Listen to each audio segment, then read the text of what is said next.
Well, good morning, good afternoon, and good evening, wherever and whenever you are, and welcome to Take the Points, a true underdog podcast. The best underdog podcast. Simply the best. Ooh, I think that might be the actual key, just an octave down. I think you might have nailed that. Do you have an opening in your band? Yes, I'm quitting, so you could be the singer. Okay, thank you. Are you actually quitting? No, of course not. Okay, phew. I was about to say, is this breaking news? No, Wilson dude, leaving last night saved my life at fresh off their tour announcement? Come on. Yeah, no way, What's happening? man. About to play some of our best shows ever. Sick. Wilson, tell the people where to find you. Where they got to find you at. Find me on Spotify. Last Night Saved My Life. Find me on the YouTubes as well. Last Night Saved My Life. Yeah, I believe I've heard from some of my friends. You got some bangers, which I've texted you, like already some faves that I have. But I feel like a lot of my buddies, like my buddy Ram that was on here for our Red Wings episode when you guys were both out of town. Steve's like, who the hell's on this episode? And it was my buddy Ram. He was like, last night saved my life. Just Wilson's vibe. Like he was feeling it. He's like a Blink guy. You know what I mean? Yeah. He's like, that's kind of his vibe. And he was like, oh yeah, this is great. Well, we grew up in that era. So it's it's like our age men is typically who likes my band. What do you know? Nice. Nothing like that middle-aged man. Middle-aged man. That's our target market for my band. Speaking of middle-aged men, you'll see Steve's not here tonight. But also speaking of middle-aged men, it feels like that's all the Tigers added. Yes, look at that. And can we note there? No pre-planning on that. That just came naturally. No, that's dude. That's just we should start an improv comedy show because we're that good. You know what? I think we should. That's basically what this is. That's what this is for me. With like some weave of sport in there a little bit, Well, you weave the sports in. I don't know the sports, so I try to keep us on the track. I like on the rails. Well, you keep us in the actual know. You got the details, and you do the research. Steve does too. I don't want to discount. Steve knows what he's talking about. No, Steve does, but Steve can deviate sometimes. He's like a puppy when you see like a butterfly fly by the window, and the dog's like, "See ya," and just doesn't even care about anything else that's going on. But it's cute. But it is cute. 100%. And that's Steve. He's cute. He is cute. Oh, man. Oh, dude, we are off the rails. I've been excited about this today, though, because, man, you have been really, I don't even know if down in the dumps is the right term. I said the word scathing before we clicked record. I feel like that's probably the best word to sum up how I have felt your emotions since the deadline last week.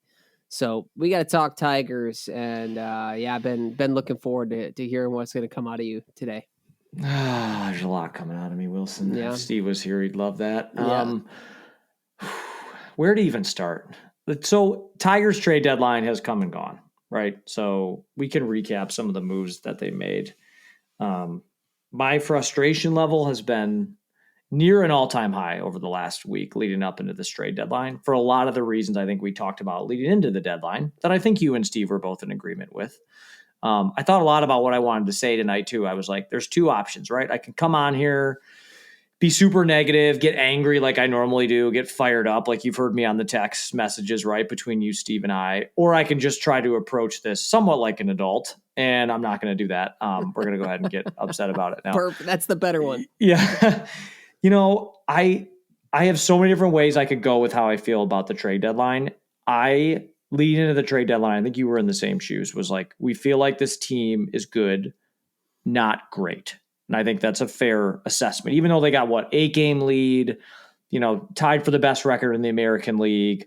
When you look at the big dogs in the NL, the National League, I think it was, all right, could this team really beat the Dodgers in the 7-game set? Could they beat the Phillies? Could they beat the Padres? Could they beat the Mets? Whatever. Name Cubs. Name your team, right? And you and I probably would say, hey, maybe half those teams we think they can beat. But I felt like the Tigers. I'm sorry. Go ahead. I would say, go. Could they beat those teams? I think yes, but yeah, maybe if they played a 7-game series 5 times, maybe they win 1 or 2 of those times. Yeah, right. But so they could, but I didn't feel like they are going to. There's always a chance, right? Yeah. And the best way I can frame it is like when the Tigers are at their absolute best, they can compete with anybody, right? Like when they are tip-top shape, they're hitting the ball well, pitching staff is feeling it, bullpen. They can be one of the best teams, if not the best team in baseball.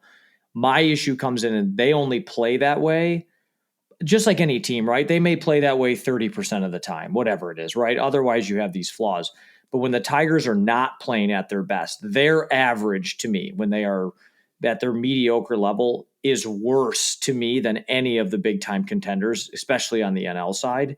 And that's where my concern going into the deadline was I want this team to be great, not just be okay with being good. And we can run through the trade deadline deals that happened and or didn't happen. But to me, you're 8 games up, like I said, best record in the American League. Sports is not guaranteed. Like, we don't know where the Tigers are going to be this time next year. And I felt like they were at this pivotal moment this season where they could have made, I don't want to say a bold move, but a more aggressive move than maybe some of the moves that they made. I mean, they brought in 5 different arms, I think, over the bullpen. They brought in, right, Charlie Morton, who's 41, who pitched a gem last night, but he's amazing. 41-year-old veteran pitcher, no problem. He came, I think they traded him for like $5.59 right before the deadline. The bullpen and the bat was the biggest issue here. Now, they got Finnegan, right, from Washington, who's been great so far in his first 2 appearances. He's a proven closer. Great. Solid with that. Had a couple more strikes tonight. He looked good. Yeah. Right. He looked great. Like, that's what you got, a competent closer, competent bullpen guy. If you look at who they got outside of that, right, it was, Seawald from Cleveland that's hurt on the IL till September, right? They got Kyle Dubnyk also came over in that deal for Chris Paddock. He's a AAA guy. He pitched actually over here at the whatever the local baseball places in, what is it? In, not Flint. What the heck's the baseball, Johns Field. What the hell is it? Jimmy John's Field over here. He's the first first pitcher that came from that Jimmy John's. Who knows what league. That team is? Yeah. Right. Whatever. That team, right? They got a second Montero, right? Rafael Montero. That's, I think, got a 5 or 6 ERA this year. Like, has been nothing special to write home about, right? And then they got, I think, another guy that they sent to their AAA team, and that's who they got. That was it, right? No real serious impact. Now, you could argue that Paddock, it could be a decent impact. He pitched a great game when we were there. We were actually at the game, his debut. Yep. And he was great, and I think that he could make a bit of a difference. But for sure, we might have mentioned this already. I can't remember, but I know I've said it to people if I didn't say it on the pod. He is basically a replacement for what we lost with Reese Olson. I don't think we got any better. We didn't get it. Maybe a little worse or even. Yeah, he was a neutral. It was a neutral addition. I mean, based on the stats, I think Paddock came in with a 4 or 5 ERA, and Olson was probably between a 3 and a 4, whatever it is. But Olson's biggest issue is it's now his 3rd season in a row he's gotten injured. Like, we got an injury concern with Olson, but again, to my earlier point, when he's on and he's at his best, he's great, but he's not out there, right? What do they say? The greatest skill is availability, right? Greatest ability is availability. Yes, exactly. So there you go, right? That's my 99% of shots. You missed 99% of shots, whatever the hell it is. I feel like George Bush, whatever he's there. Who was it? Fool me once, shame on you. Fool me twice, and he was like, just don't fool me twice. He couldn't think of the second half of that.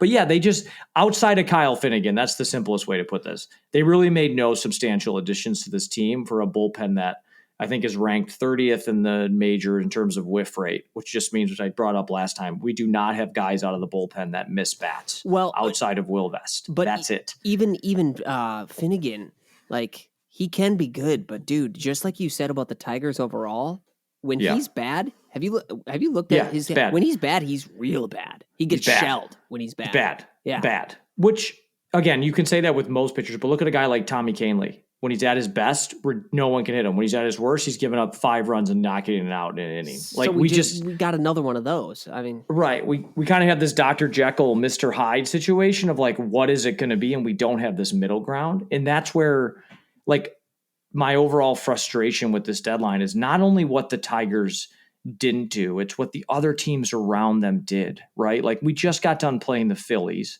Tigers shit away that game on Friday night. Skubal pitched a gem, right? Mm-hmm. And the bullpen just gave it away. Just Vest couldn't get it out. I mean, nobody could get it out. It was brutal to watch. This is Scooble's biggest problem with Detroit, right? He's like, Yeah. I don't know if he said this, but I got to imagine that the reason that it seems like he doesn't really want to be in Detroit is because we haven't given him the help.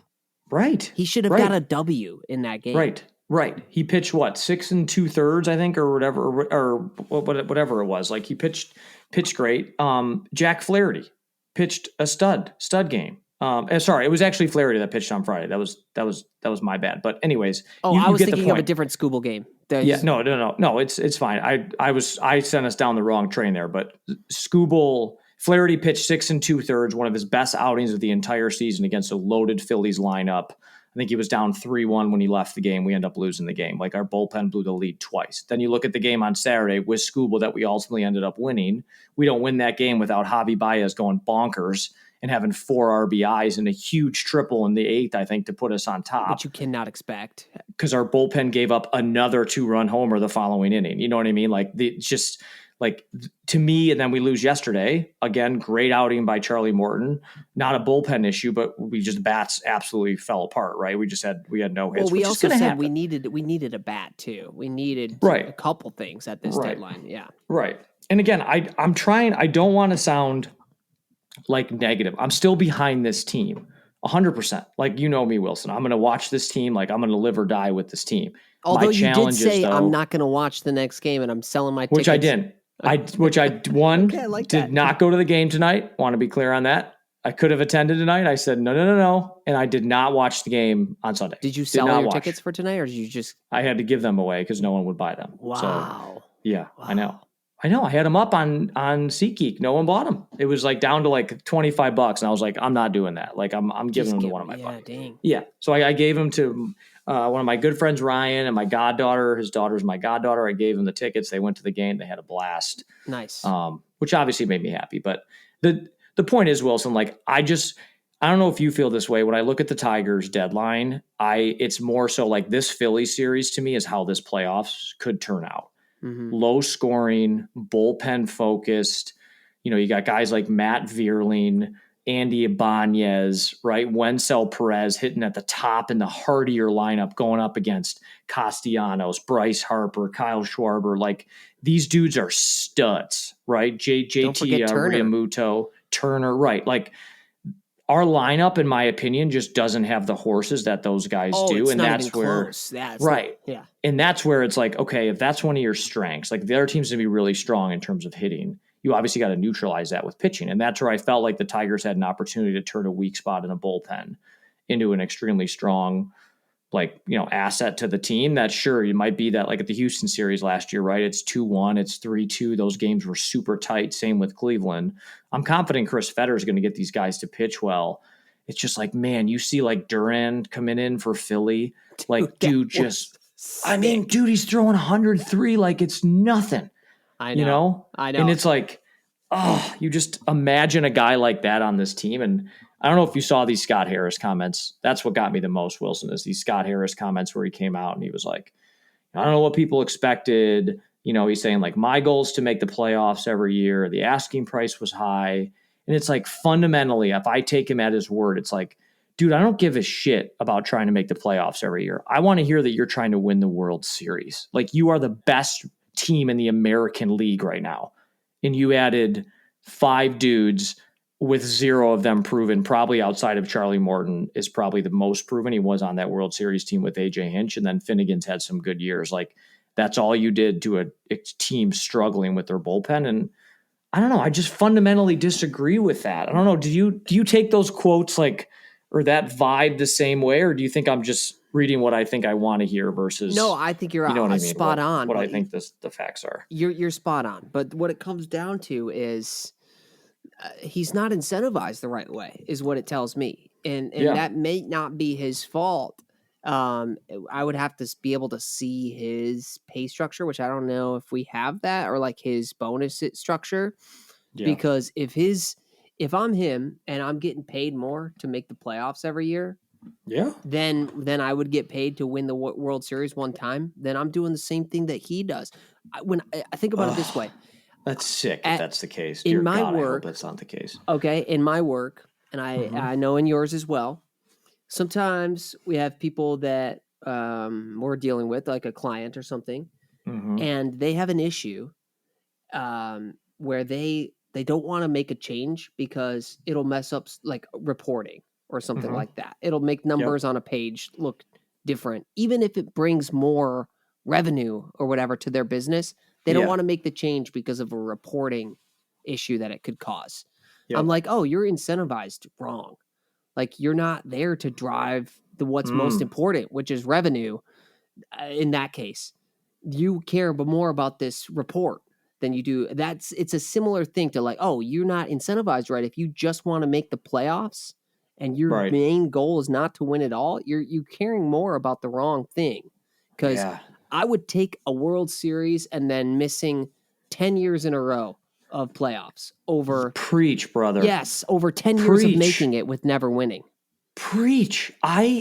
This Wilson, I'm so glad you said that. We didn't even talk about this before the pod, but like my overarching fundamental issue I was thinking about it this weekend, where I think a lot of my inherent frustration comes from with Detroit sports teams. You've heard me talk about it with the Lions, because I honestly think all four Detroit sports teams, Trajan Langdon, I got to give a little bit of a pass because he's so new. And I feel like Tom Gore's, as weird as it is like the most the owner that's going to be most prone to like allowing the GM to make like a gutsy move to try to go for it.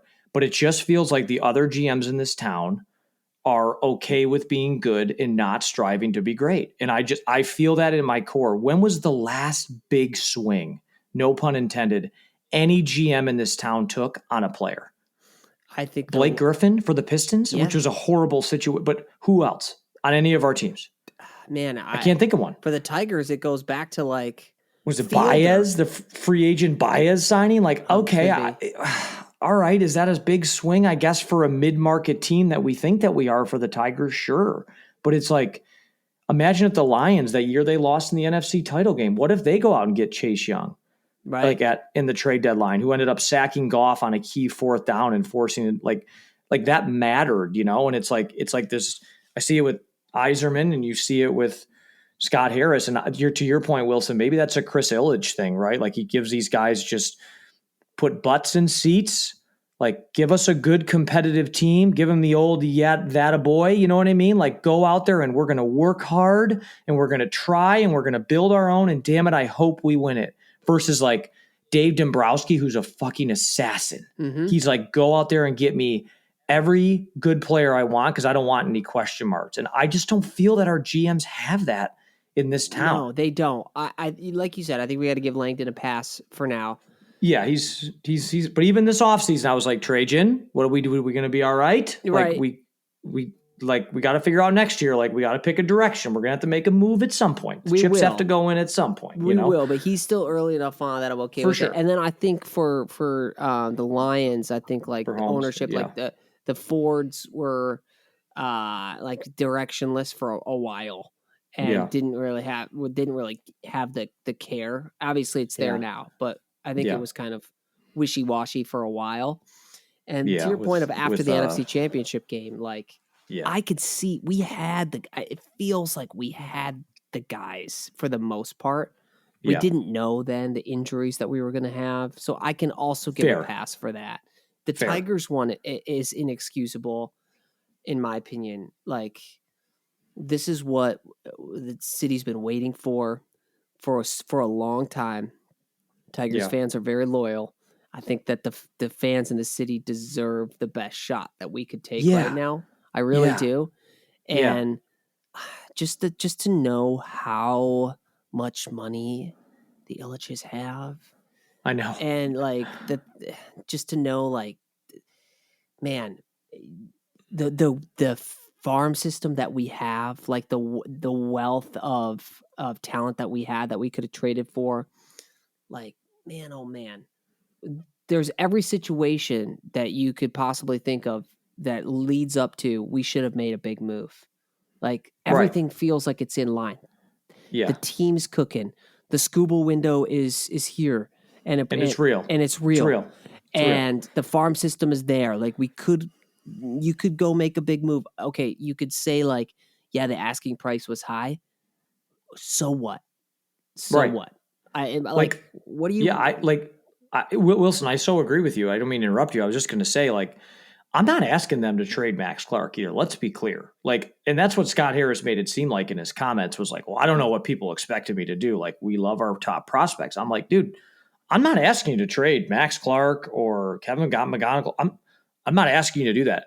You traded no one outside of your top 15 prospects at all at this deadline. Like, trade your 10th prospect and Justin Henry Malloy and go get a rental guy. Or like I told you, like look at the Duran deal that the Phillies made, right? I think they traded I think they traded maybe one top 100 prospect. I can't remember who's that or the Padres.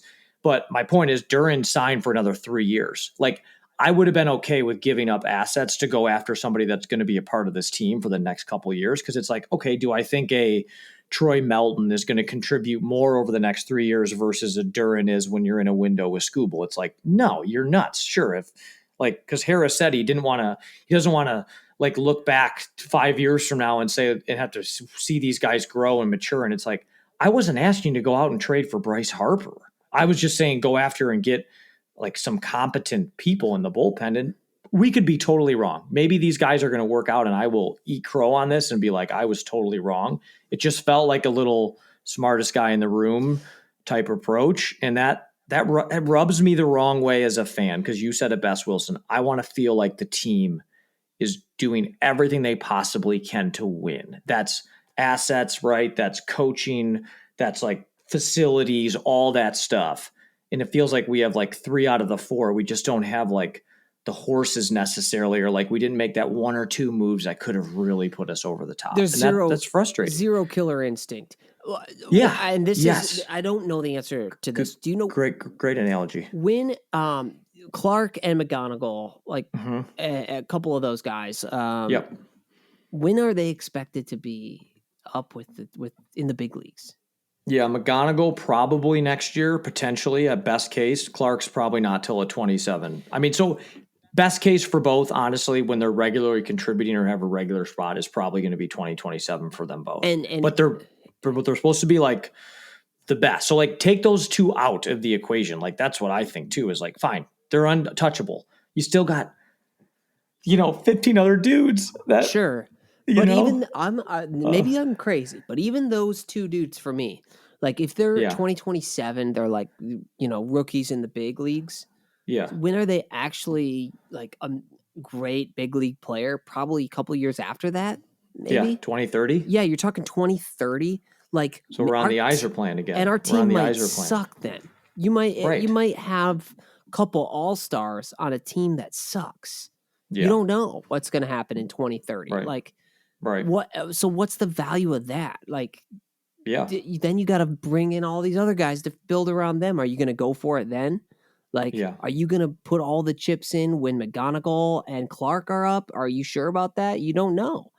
That's why I'm like, I would even consider if you're going to get a huge like package back.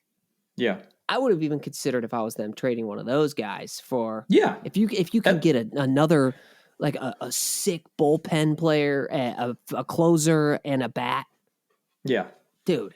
Anybody's on the table for you because you're like, I want to go win now. Especially now, if they were 3 games out of it and you're like, you know what? Like the team's not in a position. I just think like you don't think Dan Campbell, if he could really, all things considered, would not go back to that trade deadline where they were in San Francisco and be like, we need one more pass rusher or we whatever it is. Like you're damn right he would go back and do that. Even though we blew that game, whatever, like it is what it is. I see this and I feel this as a fan because you and I are fans. We're not a GM. Like it's from fans expect and want their team to do the most that they possibly can to win.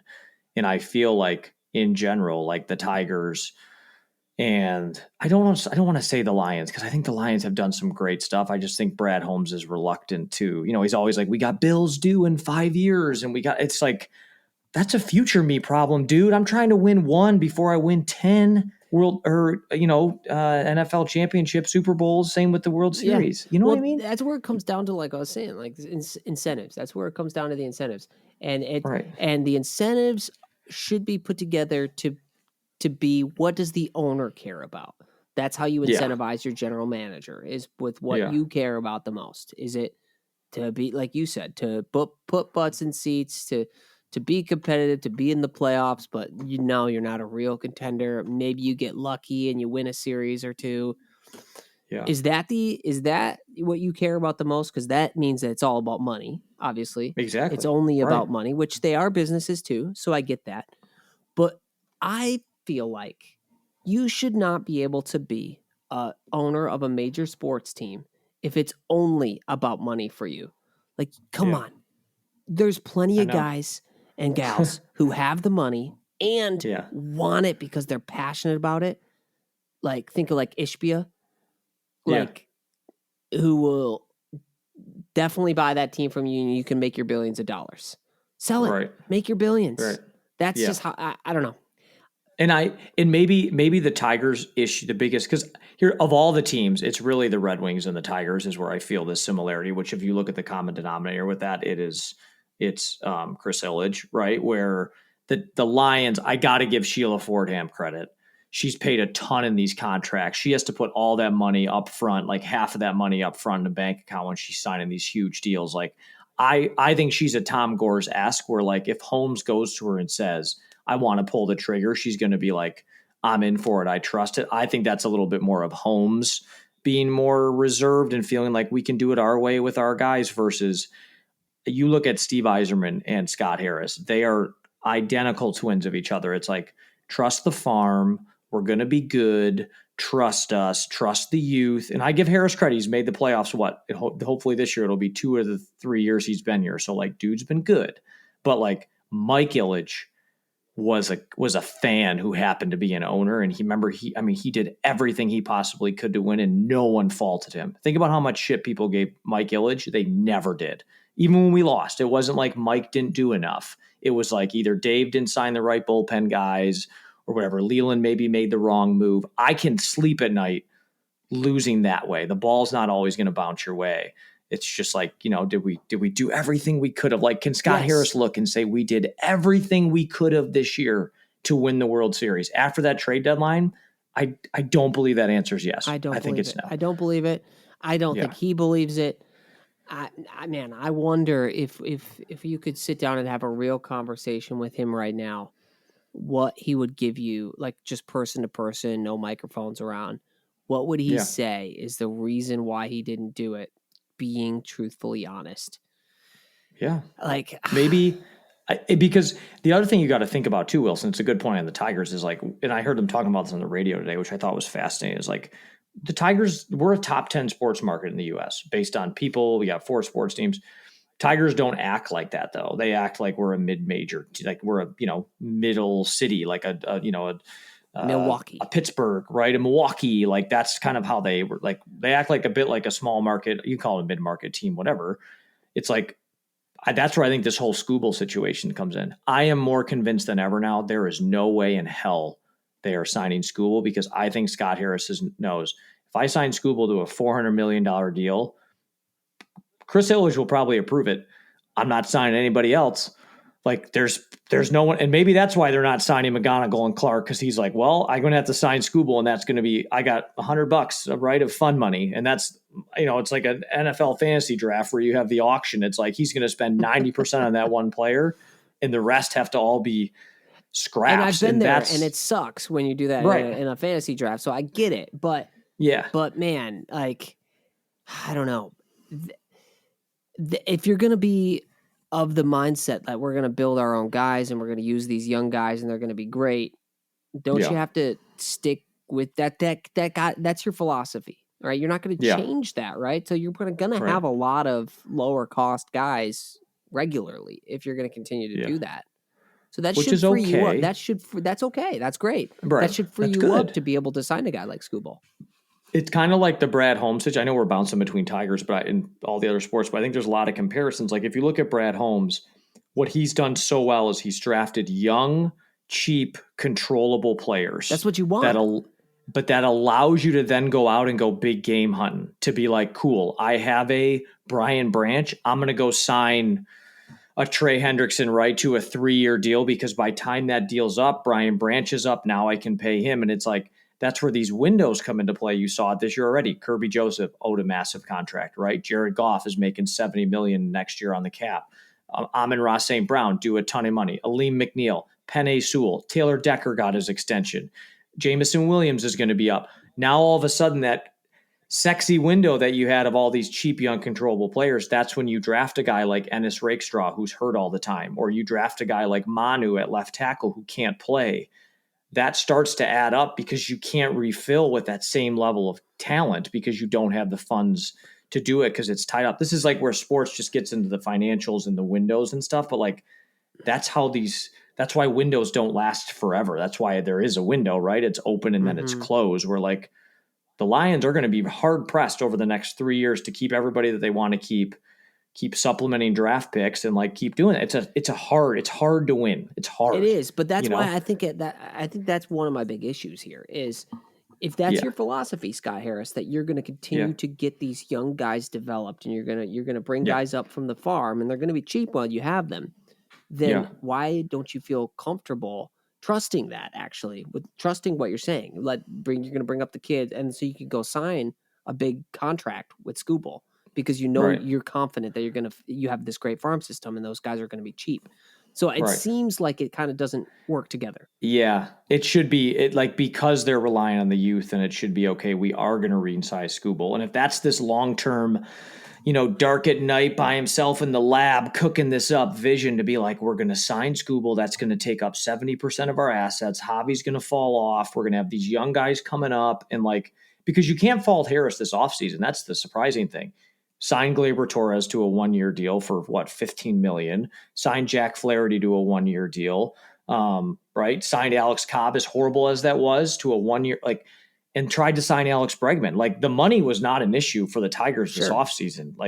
It was just the resource allocation maybe wasn't the best. And again, they're still 8 games up, maybe 9 games because Cleveland might lose tonight. I get it. They're still good, but I'm having a level set with myself of I'm so happy with being good, but damn it, I want to be great. Wilson, we have not seen a championship in this town, right? There's a whole generation that missed the Red Wings of 97, 98, 02, and 08, and the Pistons of 04, and the Tigers runs. There's a whole generation with that, right? We're 15 years, 20 years clear of that. Yeah. It's time. It's time to win another title, to be in a Super Bowl, to be in a championship, right? It's time. I know. I think... Yeah, if we're 4 years down the line from now and we're looking back at this era and let's say our team started to go down the tubes, like teams go, it's cyclical. Let's say 4 or 5 years from now, we're middle of the pack or we're fighting for a wild card. Maybe we make it a year, maybe we miss it the next year. We're gonna look back at 2025 and say, dude, that was it. That was the time, and we just didn't go for it. So. I almost equate that too to it's that Lions game. I know I bring it back is that's why my dad and I went to that game, is in the back of my mind. It felt like that was potentially a once in a 10-year opportunity that we got to that point. And it's they had a great team that year. I again, traded in line, whatever, but it's I think Scott Harris thinks we'll be back here. He does. We got good youth. We'll be back here next year. And it's you're 8 games up with the best record in the American League. You go for it now. You know what I mean? You're up in the 4th quarter here with 10 minutes to go and you're going for the jugular. You go for it. You're not punting. You're going for it here. And it feels like we're punting. You know what I mean? We're at the 40-yard line. We're going to do a pooch punt instead of going for it. Even if we don't get it, at least we can look back and say that we went for it, Exactly. And now tough. I'm going to try to turn the other side right now and say, please turn it. So we got all that out. And I believe I feel better. I feel better. People are going to think we're so negative. And I promise you I'm not. It's just a larger, Detroit sports issue I have is where that transition from the Tigers trade deadline. Anybody who listens to that and just thinks that we're negative, you're not in it. You're not in it. You don't know how hard it is to win. Yeah, right. The one thing that I could say is kind of what you were just saying. We are still 8 games up in our division. Okay, if you're Scott Harris, you could say, listen, all you fans who are talking, nobody expected us to be up 8 games in our division with this little of the season left. I know what I'm doing. Let the record speak for itself. Yeah. and they've started to go downhill a little bit, but it's Yeah. not like they've fully tailspinned. Like I think what are we No. still 5-5 in our last 10 or something like that. Yeah, Like they bounced back after their horrific yeah, run of 13 or 11 of 14 or whatever the hell and it we was, 12 haven't of had a 13. ton of easy series against No. bottom of the barrel teams. We haven't really had Yeah. that. We're getting into an easier stretch right now. I know we Yeah. got the Sox coming up. We got the Angels coming up. Yeah. Got Minnie, Cleveland. You got some, which Cleveland always plays you tough, but look at their record. You should beat a them. lot Like of that's a winnable team you should win series. 2 out of 3. Yeah, 100%. So if you're 100%. Scott Harris, you could be saying, "Look, guys, we're in great shape right now. We're gonna win our division. Looking at who Yeah. we're supposed to, who we should beat in the rest of our series. I'm sure they've got it projected out where they think they're gonna finish, and I'm sure it's at the top of the division. So you could make the case for him, like, look, we're above schedule, ahead of schedule. We're beating our Yeah. expectations." And once you get to the playoffs, anything can happen. This team's proven that they can beat anybody. They can be competitive with anybody. We got the right guys. If they can turn it on at the right moment, which we believe in our staff that they can get them turned on at the right moment. Get Federer cooking. Yeah. Get Chris, which he's already done magic with 2 guys already 2 to 3 days into their Tigers career with Exactly. Paddock and Morton. Exactly. It's crazy. So that's he's where got his voodoo. I mean, you just trying to think a little positively. I did make my name today on here, which you can't see if you're just listening. I don't even think you could see this on the YouTube video, but my name on here is still in it because we are still way in it, and they're crushing it. They're playing. They're still doing good. That's right. We can't lose sight of that, and that's why I don't want this podcast. Probably sounds like, oh my god, for a bottom feeder team, we're horrible, but. This is what sports podcasts do. It's you talk about, like, we could come on here and be like, how good are the Tigers? Can they win the World Series? We're not doing that shit. I don't want to talk about that. Like, we know they're good. If we would have brought in a couple of real impact guys, dude, then we'd be on here and we'd be like, for sure. Oh my gosh. World Series or bust. Like, are we the favorites World now? Series or bust. We'd be saying that. Are we the favorites now? Maybe we are. Right. But it doesn't feel And now, don't you feel like now it will be a surprise if we make it to the World Series versus had you made a couple strategic moves, it could have been an expectation that you were going to make it. And I think that's where our frustration is coming through. Even though we're still in it, even though we're in a great spot, we're ahead of schedule, we're beating expectations for the year. For sure. All that is true. But like what you just said, it could be just that next level. And it wouldn't have taken, I don't think it would have taken that much to get it there. Right. And that's why Harris's comments irked me a little bit because he was like, costs were expensive. And it's like you heard all the rival or all some of the news that came out. I think some of the rival execs said like the Tigers were not willing to part with any of their top 10 draft guys. And it's like, okay, I sure as hell hope that all 10 of these guys turn out to be like the next, they won't. Like Cecil Fielder, Prince Fielder, like I hope these guys are just studs for years and years to come, which you and I know the odds of that are slim, but like they say that McGonigal's one of the best hitters coming up. Like, okay, I've heard that before, right? We heard that with like Casey Mize, right? Is like a great pitcher and he got, like we've heard that from guys before, right? Like look at when they traded for Miguel Cabrera. It was like Cameron Maybin, sure hit guy, going to be an all-star center fielder. Did that happen for him? Nope. Like, you know what I mean? Yeah, so and I feel like the times that I've been upset about a team letting a guy go, like one of my teams letting somebody go, and then they turn out to end up being a great player, like as their career grows. Yeah, thinking about guys, especially with the Pistons, couple guys, Chris Middleton, Bruce Brown, end up being solid contributing players. There's great couple players. More. But good players. But those are disappointing because we gave them up for no reason in a time where we kind of sucked already and we just lost. Right. This would be a different thing. You're giving up guys, even if they turn out to be good, that's fine. If you give up your 7th ranked prospect or something and he turns out to be a good player, fine. If it means that you end up with a better chance to win a World Series, that's okay. I'm okay with that guy going on to have a good career and be a good player outside of the Tigers if it helps us for this year. I guess that's what it comes down to. It's probably like Wilson, like look at you with your son, right? Like if he goes out there in a game and he gives it his all and he plays as hard as he could. Let's say he's playing high school football, whatever. Yeah. They're in the state championship game. He goes out there. He trained all summer. He studied all the plays, played as hard as he could.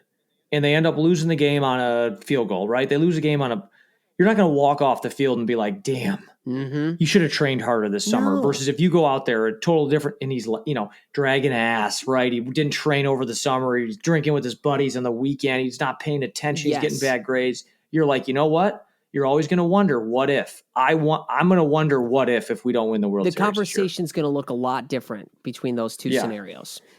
Because don't you think when the Tigers made it in 2006 and 2012 to the World Series, I look back on that and say they made a ton of moves to try to win it, and they just didn't win it. Like, that just was not their series. Dombrowski tried to add bullpen guys. Like, he did everything he possibly could, and they lost. They just did not win. And it's like, I can sleep well at night knowing that's the situation versus like looking back saying, man, like, what if we would have had one more bullpen guy? It's like this Phillies series this weekend.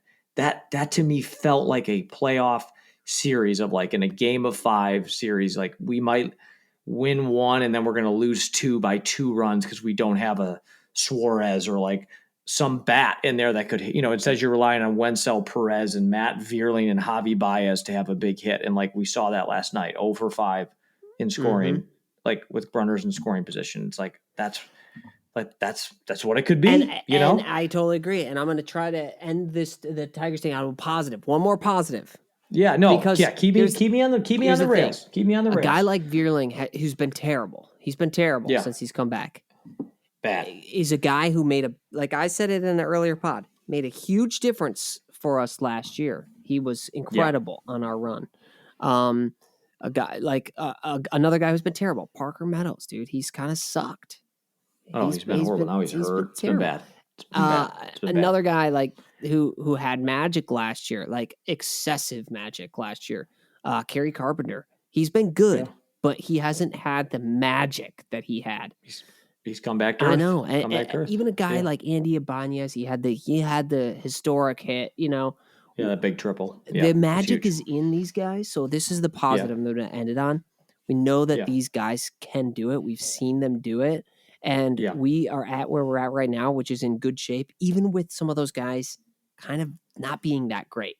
So imagine if they actually play to their potential, then we're talking about a different story here on the hitting side of the ball.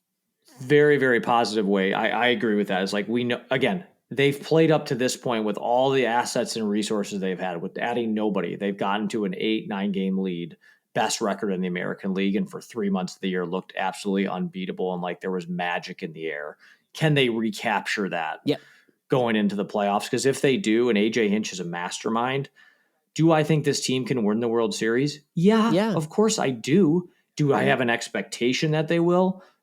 I don't. But do I hope and pray and like get excited? Duh. That's why we do this damn podcast. Yeah. It's like, can we find that same magic again? Is going to be the question for the Tigers. Because if they don't, Scott Harris will have some questions to answer at the end of the year of like, you relied on a once in a generation comeback last year. This year you got out, you're with the big dogs, and can you finish or not? You know what I mean? That's it. I love it.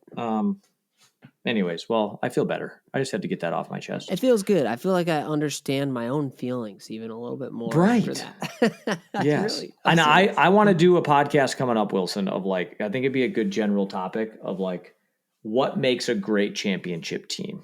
And I think I don't want to do it today, but I think it'd be a good like topic for us to discuss. I think that's good. Yes. Yeah, it'd be a good one.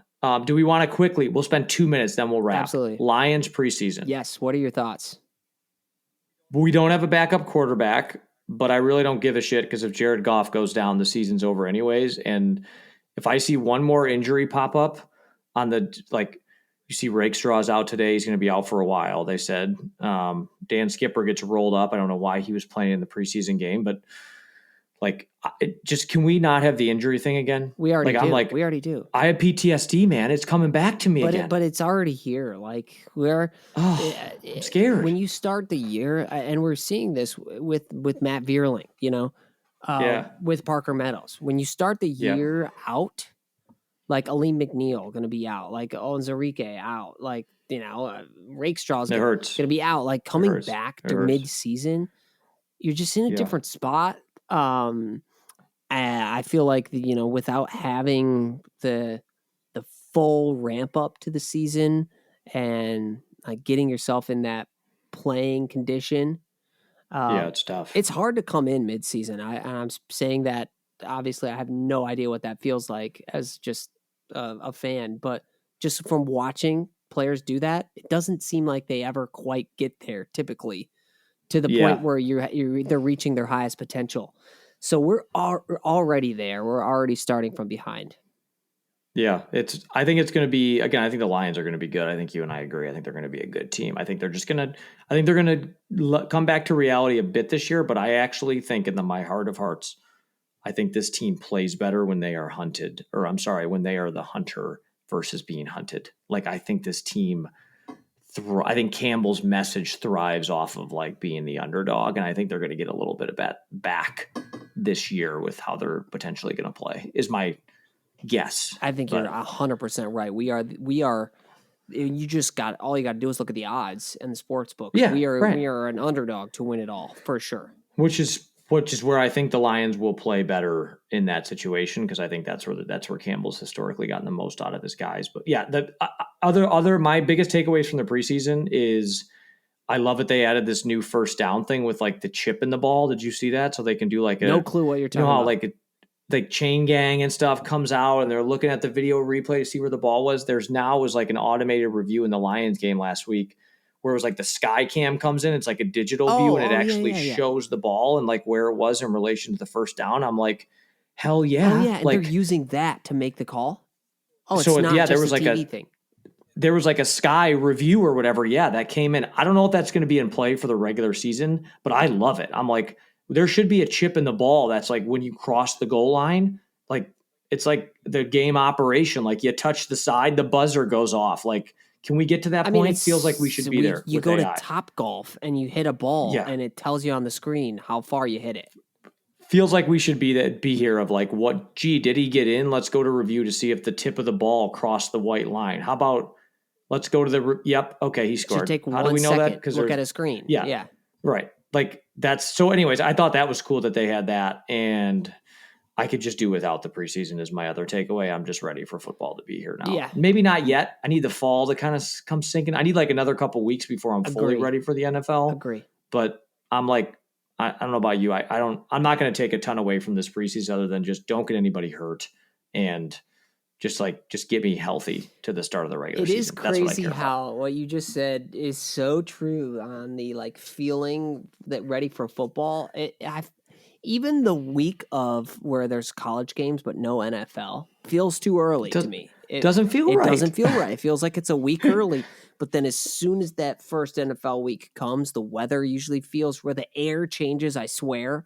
And it feels right. Like, I don't know how the NFL like timed that up in the history books, but they knew this is when football season should start, and it's right every year. It's like I'm out there raking the leaves. Okay, it's 11:30 noon. I got to get inside. I got to sit my ass on the couch and watch the Lions now. Like that, there's something about that. It's like football. I don't know about you. It gets me through those cold months. It's like without football, like think about how much you and I talk, how about the betting, like all that comes into play. Without that, it would just be, that's why I don't know people that are not into sports. I don't know what they do. I don't know. They probably are way more productive in real life. True. But I will say that this summer has felt different for me sports wise, because typically I feel like, oh my gosh, I haven't watched a sport in forever and I'm dying. Yeah. But being able to watch the Tigers and actually really care about it a lot this year has been different. And then also I've just been golfing like crazy.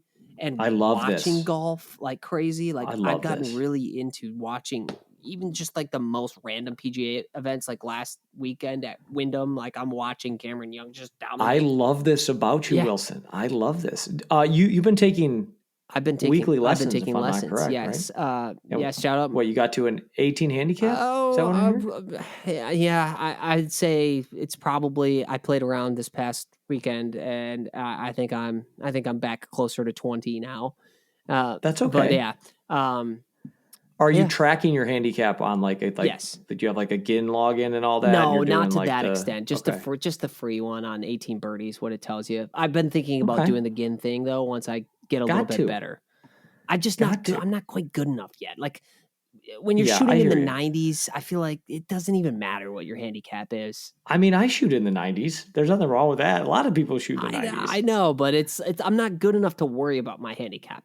The reason I want you to love golf so much is like I just got back from our annual golf tournament with my buddy Billy, my buddy Mike, ton of guys that listen to this podcast. Dom, my buddy Dom, who says he mows his lawn every Sunday, listens to the pod. Shout out Love Dom. that. I hope you're still listening. But it's called You Jackass is the name of our golf tournament. We obviously won this year, of course, because that's what champions do. I won 3 out of 4 years. No way. Um, Wow. But Wilson, that's the best part about golf is like when you are a middle-aged man, to your point, you're fans for your band. You look forward to the annual golf tournament as if it is the freaking Super Oh, Bowl. absolutely. And you need to know your legit handicap for that. Like if you're going to play Right. in it, yeah, that's where it really makes sense. And I don't have that. I want that so badly. I want you to have that. We need a golf on here. Can we go out and like take a GoPro and go golf it up with Please, Steve? that is my dream. I've been getting way too into YouTube golf. Like I'm watching every episode of Divot Dudes. Shout out Divot Dudes. So good. So entertaining. Also, Bryson DeChambeau has an amazing channel of where he tries to go and he just like break random course records. And then he does like the break 50s. Yes. So good.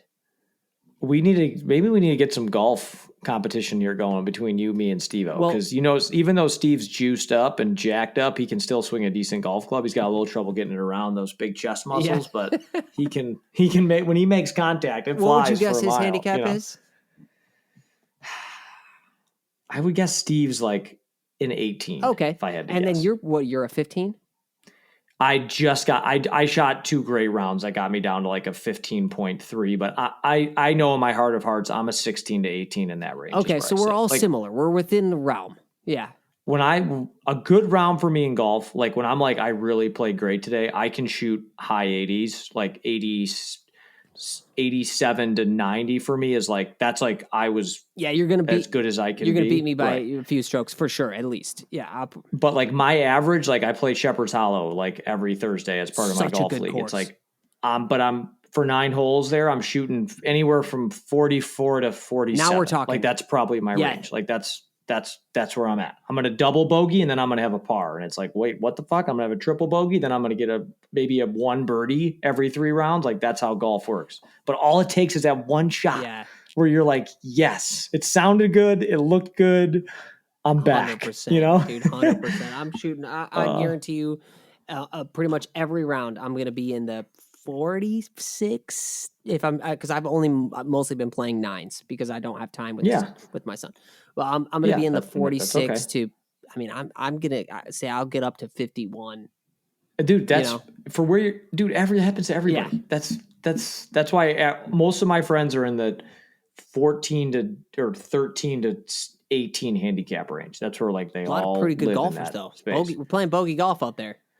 Yeah, I do have a lot of. Yeah, I have a lot of good friends that are very, very good at golf. Well, that's our next iteration. I think that's where we go next here. I think it would be fun. Like we were talking about the free throw stuff. Like it'd be fun to actually put some videos to this of like put up or shut up. Like, all right, me and Wilson having a free throw contest, would love it. I kick your ass, so I'd love to do it. On a free throw contest against me? No, you would definitely not. You beat me in the golf. Would. You will not beat me in the free throws. There's only one way to find out. I think we got to get some videos up. And what would be really cool, and I'm sorry to keep going on about this, but it's getting me excited. No, I love it. We got to get like a legit basketball player, like somebody who had potential to go pro or did go pro and is retired or something like that, and have them do a 3-point contest where they shoot their whole round. Okay, this is I'm getting inspiration from these golf channels. Okay, where they'll take like 2 guys who are a 12 and a 10 handicap, and they'll go up against a pro golfer, and they'll do a scramble. And so they'll scramble 2v1.